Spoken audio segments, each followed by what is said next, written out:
your head at? Dang, don't wanna talk business. I guess I gotta be the one to see the summer. Who really in this?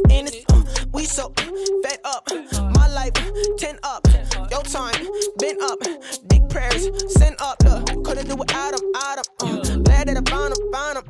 Crowd really wildin'. Hey, welcome today to all of our Life.Church locations and our open network churches, our families all over the world at Church Online. We're in a message series called Chasing Carrots, the endless pursuit for more. In fact, next week I think is my favorite of all 4 weeks. We're gonna talk about the elusive pursuit of perfection. Today though, I wanna talk about something that I believe probably impacts most of you. I know that it certainly impacts me. We're gonna talk about chasing money and things and material stuff from this world. And so before we dive in today, I just wanna get a little bit of help from all of our churches and ask you a few questions. It's no fun without you. All of our churches, how many of you would say honestly that you wouldn't mind being rich? Raise your hands. Raise them up high all over the place. Yep, a lot of hands. Yep, I got some amens going up in some places. I can feel it right now. How many of you would say that you know someone who is rich? Raise your hands. I'm wondering, have you ever looked at someone who's rich and thought to yourself, if I were rich like they were rich, I could be better at being rich than they're at being rich? Like, I could do it better. Sometimes they're like stupid rich. If I was rich, I'd be smart rich. Now, this is a little more of a difficult question, but how many of you are really, really, really rich? Just raise your hand just a little bit. Really, you are really rich? I don't see hands going up. This is what I know. I know that most of you just said you're not really rich, but you love to be really, really rich. And so like so many people in this world, you continue to pursue, long for, even lust after more money and more stuff. If I could just have a little bit more. I did research on this idea to find out what people say they would actually do for more money. And I found an article that talked about what people would do for $5 million. What would you do for $5 million? According to this article, 54% of people would listen to country music for the rest of their lives. That sounds like a bargain to me. I mean, just honky-tonk down as you're driving your nice car or whatever. This one was interesting though. 42% of people said they would have all of their teeth removed. I'm rich. Maybe they're gonna like buy fake ones because they're rich, I don't know. This was shocking. 50% said for $5 million, they would allow one random person on earth to die. 50% of people. And this one was even hard for me to get my mind around. 24% of people said they would live in solitude for the next 20 years for $5 million.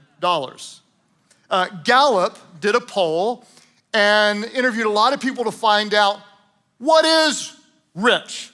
In other words, if you want to be rich, at what point will you know that you're actually rich? When do you have enough money and stuff for you to say, okay, now I finally crossed the line and I am rich? What's interesting is that the responses varied depending on where someone was. For those who made $30,000 a year, some of you might make a little more or a little less. If you're in that range, the average response of what you would need to make to be rich was $74,000 a year. If you slightly over doubled your income, you would feel very rich. There are some of you who make $74,000 a year and say, I got news for you, that doesn't feel very rich. For those who made $50,000 a year US, they responded that it would take about $100,000 a year to feel rich. And again, there are many of you who have a couple of kids in private schools and a mortgage and car payments and such and say, $100,000 doesn't really feel rich where I live right now. But that's what people say they would need. What's fascinating to me is they asked the top income earners. So well into 6 figures, those people, what would it take to be rich? And the average response was $5 million in assets. Then you're rich. So if you're the poor joker that only has $2 million in assets, you don't feel rich because you feel like you need $5 million to be rich. What I know about you is that you don't feel rich, but you want to be rich. And so what do? Like many of us, we live with a continual pursuit for more. What is rich? Rich is a moving line. I bet that there are many of you that are like me. Earlier on in my life, in my 20s, I even said out loud, if one day I only get to this point, make this much a year and have this much, at that point I will feel rich, that's enough. And guess what happened? I crossed that line, and what do you think happened? The line moved. And I crossed another line, and the line moved again. What do you need to be happy, to feel rich, to be satisfied in life? Most people would say, I'm not quite sure, but what I know is it's always a little bit more. This is why Jesus talked so much about a right perspective on money and things. In fact, in Luke's gospel, Luke chapter 12, verse 15, this is what Jesus said. He said to a group of people, watch out. And then he states again, be on your guard. In other words, 2 different times. You better be aware of this because this is dangerous. Watch out, be on your guard against all kinds of greed. And then Jesus says, because life does not consist in an abundance of possessions. Your life, the quality of your life is not measured by the volume of your stuff. Be on your guard. Be very, very careful because everything in culture is shouting at you. You need this, you need more, again and again. The dominant message you're gonna hear from culture is, what you don't have is what you need to be happy and fulfilled in life. What you don't have, that's what you need. You need more, you need this, you need that, and if you finally get what you don't have, that's what's missing. And that's why Jesus said, you have to be on your guard. Your life does not consist in the abundance of stuff. In fact, Jesus told a very powerful illustration to a rich guy. He talked about this guy in Luke's 12 gospel, in the story, and he said to this guy who was a rich man who had a great harvest. The guy had a bumper year of crops. He was evidently a farmer or so, and he had a record year, and the guy said, what am I gonna do? Here, I've got all this money coming in, all these crops, and the guy said, I know what I'll do. I will tear down my barns, and I'll build bigger barns, and then I'll retire early, I'll take life easy, and I'll throw a lot of parties. And this is what God said to that rich guy. God said to him, verse 20, you fool, this very night, your life will be demanded from you. Then who's gonna get what you prepared for yourself? This is how it will be with anyone who stores up things for themselves, but is not rich toward God. Here's what's fascinating to me about this story, is that God wasn't mad at this guy for being rich.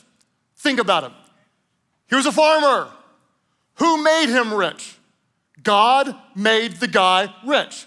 God gave the guy a bountiful harvest. God was disappointed in this guy because he was not rich toward God. He was only rich in the things of this world, but he was missing being rich in the things that mattered most. With that in mind, I want to tell you some good news and some bad news. All of our churches, which one do you want first? Do you want the good news first or the bad news first? We're going with the good news first because that's the way it's written in my notes, so I'm sorry I asked you, but you really had no choice. The good news is this. I hope you're gonna understand it's really, really good news. Don't miss it, pay close attention. The good news is you are rich. You are rich. I asked you if you were rich. You said you weren't rich, but you are rich. And some of you clapped, but you don't really feel it.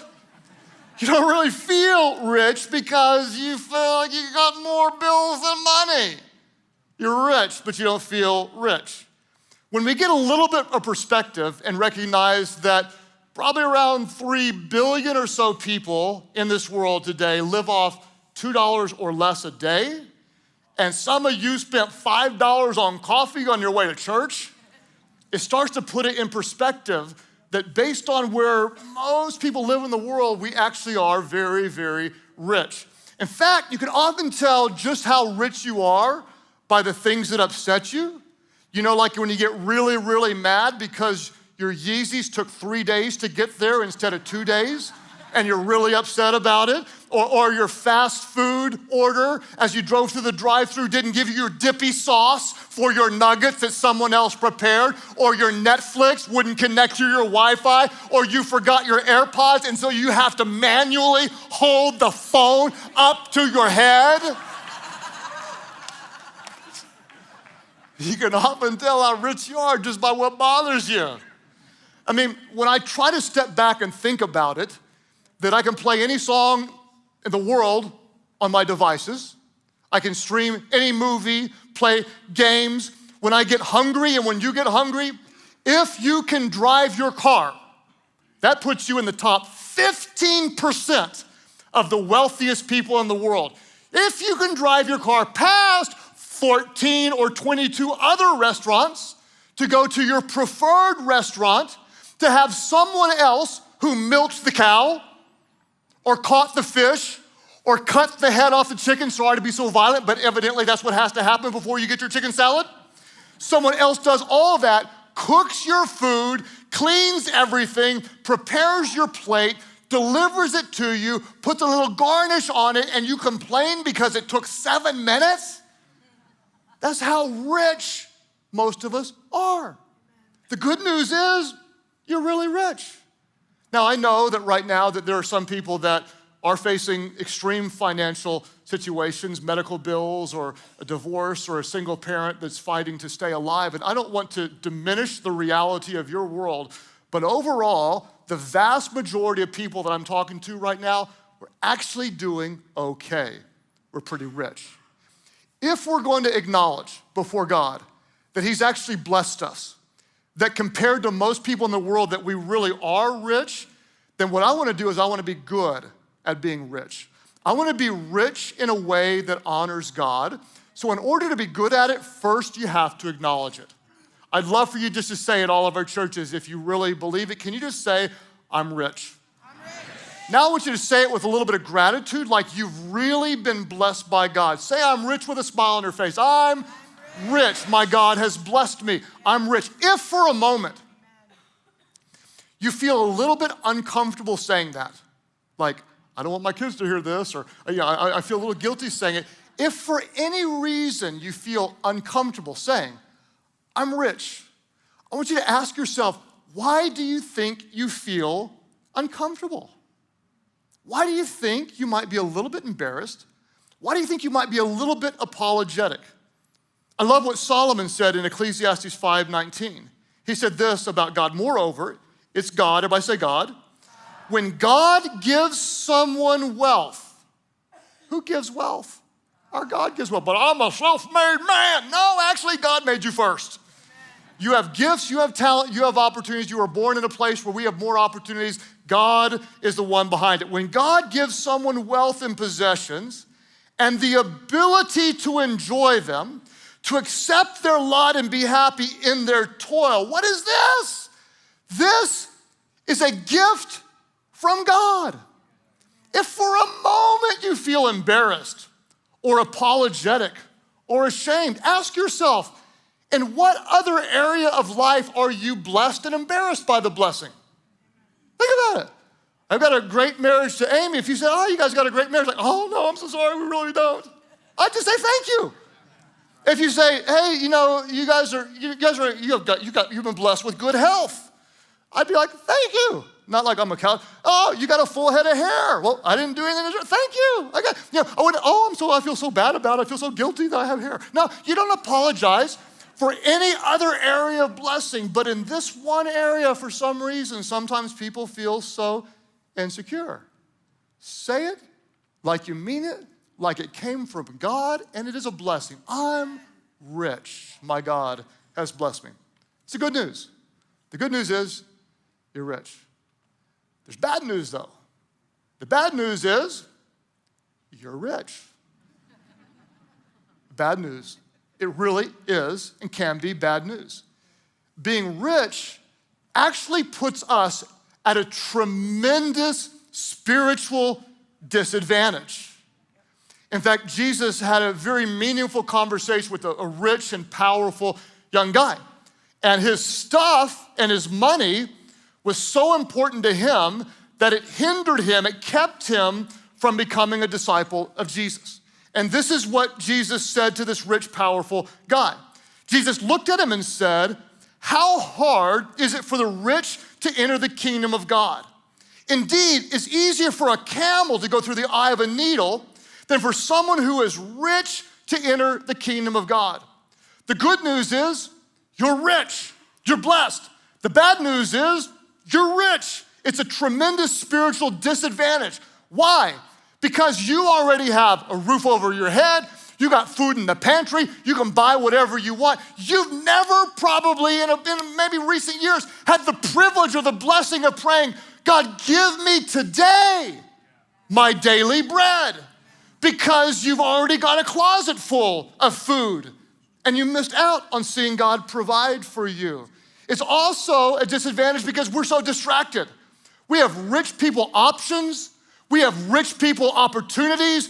We're so rich and blessed with opportunities. We're overwhelmed, exhausted, tired, and often missing out on what matters most. If you don't believe me, just go to some developing nation. On day number 1, you'll be shocked. Your stomach will be turned at the extreme poverty. You won't believe what you see, and you'll feel so much sorrow and compassion for these people. On day 3 or 4, what you're gonna find is suddenly you realize they have something you don't have. They've got time with people, and they've got relationships, and they often have intimacy with God, and what they don't have that you have is stress and anxiety and the burden of managing stuff.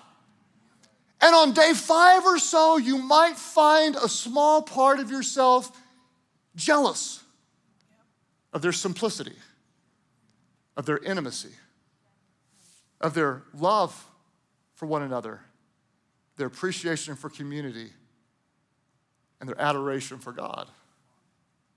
It's a disadvantage sometimes to have so much. Another reason that it's a disadvantage is this: because to whom much is given, much is required. In other words, it's great you're rich because you truly can enjoy what God has given you, and that honors God. But God also expects more, and because we're rich, we truly have a greater responsibility. And all the time, we're rich. Every moment of every day, culture shouts at us, what you don't have is what you need. What you don't have is what you need. The newer phone, the better TV, the brand new purse, the shoes, the watch, the sunglasses, the wallet, the jacket, the backpack, the speakers, the car, the flooring, the furniture, the countertops, the accessories, the artwork, and don't get me started on vacations. Because what you don't have is what you need. And that's why Jesus said, be on your guard. Why? Because a person's life, what really matters, doesn't consist in the abundance of money and stuff. And here's what I know about you, because this is true about me. We know that in our heads. The problem is our lifestyles often do not reflect that truth. And if you're really, really honest, you might say, yeah, I am spending more than I make. Why? Because I've bought into the lie that more stuff out there really matters. If I just get that, then I will finally be happy. The very way that most of us live in this culture today says what we really believe is that more will make us happy. Here's what we have to understand. Whenever we believe that lie, and it comes at us all the time, every day, in every way, whenever we believe the lie that more money, more things, more stuff, that's truly what we need to be blessed and happy, we have to recognize that we are under the curse of money. Whenever we believe that our problems can be solved by more stuff and more money. We are under the curse of money. What I hope you'll understand is this: more money isn't gonna help your kids stay off drugs. In fact, more money may put them in a place where they're more susceptible to drugs. More money is not going to heal someone who is sick of cancer. More money will not make your depression go away. More money will not save your marriage. What we don't need is more of what's temporary. What we do need is more of what is eternal. What we don't need is more money. What we do need is more Jesus, more Jesus, more Jesus. I don't want to be under the power of something of this world. I want to be under the power, living in the blessings of the eternal world, living a life that truly honors God. And that's why I love what Paul told Timothy. He's mentoring this young guy, trying to lead him along into something that's better. And Paul's telling him to talk to the rich people. And when he's talking to the rich people, he's talking to you and he's talking to me. Don't hear this as someone else rich. Hear this as God's word to you. Paul tells Timothy this. He says, command those who are rich. Who's that? Say it's me. Everybody say it's me. Command those who are rich in this present world not to be arrogant. In other words, don't think that you're all that just because you have it, nor to put their hope in wealth, which is so uncertain, but instead to put their hope in God, who does what? Our God richly provides us with everything for our enjoyment. In other words, don't feel guilty when you're rich. God gives it to you. God blesses. He's a good God. He loves to bless his children. He freely blesses his children. When you are faithful with a little, God blesses you with more. Some of you, you've just been faithful. You've taken what God gave you and you stewarded it and you maximized it and you multiplied it. It's a blessing. It's from God. Don't feel guilty, but do feel responsible. God has blessed you and it's not all for you. You have every right to enjoy it. You have every right to spend on your family, to have a nice place, to drive a nice car, to live a great life because God has blessed you with it. But it's not all for you. To whom much is given, and that's most all of us, much is actually expected. And that's why God's word to us rich people is this: command them to do good, to be rich in what? To be rich in good deeds. And rich people, we better be generous and willing to share. I love this with all of my heart. In this way, they will lay up treasures for themselves as a firm foundation for the coming age. Why? So that they may take hold of the life that is truly life. So that they may enjoy the depth of the blessings and the goodness, the character and the nature of our good God. Be generous. Be willing to share. Be rich in good deeds so you can take hold of the life that is truly life. One of my pastor friends, his name is Andy Stanley, and he taught on this theme years and years and years ago. It impacted me in such a powerful way. And many of the ideas are born from what he taught probably over a decade ago. And he had a statement in his message that I wrote down, and I've tried to internalize in my heart. I want you at all of our churches just to say this phrase aloud. I'll walk you through it little by little. It goes like this: God has blessed me. Everybody say, God has blessed me. With more than I need, I'm rich. Let's say it again. I want you to feel it. God has blessed me. With more than I need, I'm rich. But I will not trust in my riches, but in him who richly provides. Now watch this. Say it aloud. Because I have more, I will give more and do more. Feel it. good news. It's really good news. We're rich and blessed. But it's actually bad news because it can be distracting. It can be a spiritual disadvantage. And more is expected of us. So I don't know about you, but with everything in me, I want to live this. My God has blessed me with more than I need. But I will not trust in the stuff, but in the one who richly provides. And because he has given me more, with everything in me, I am called, equipped, empowered, and honored to give more and to do more. The temporary things of this world promise but do not deliver. You know it. When you get it, there's a buzz,